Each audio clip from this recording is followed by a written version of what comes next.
बिस्मिल्लाहिर्रहमानिर्रहीम। सूरा अल-कौसर। आज इस सूरा को एक आसान से माइंड मैप के ज़रिए सीखने और समझने की कोशिश करते हैं। तो आइए शुरू करते हैं। सूरा अल-कौसर का तारुफ।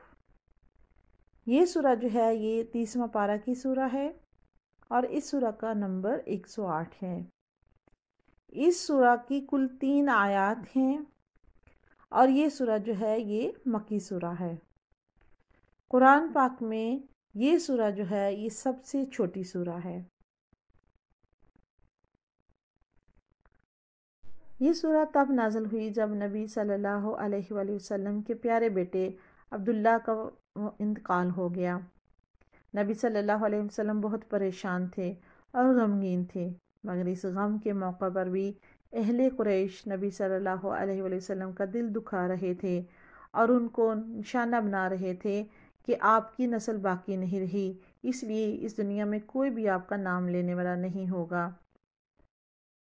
इस लिहाज से इस सूरा में अल्लाह ताला ने नबी सल्लल्लाहु अलैहि वसल्लम को ये तसल्ली दी है कि हमने आपको बच्चों से भी ज़्यादा अहम चीज़ अता फरमाई है, जो कि जन्नत का चश्मा है।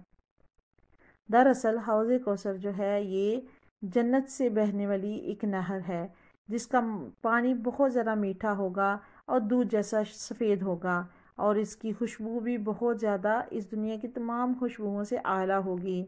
हौज़े कौसर अल्लाह ताला का एक तोहफ़ा है।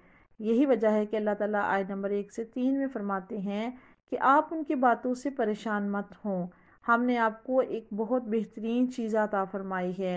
यही वजह है कि अल्लाह ताला ने कहा कि आप अपने मिशन पर नज़र रखें, नमाज़ पढ़ते रहें और कुर्बानी करें, और ये लोग जो आपसे नफ़रत करते हैं और आपके मुखालिफ हैं, एक दिन इनका नाम नहीं रहेगा और ये बुले भटके हो जाएंगे।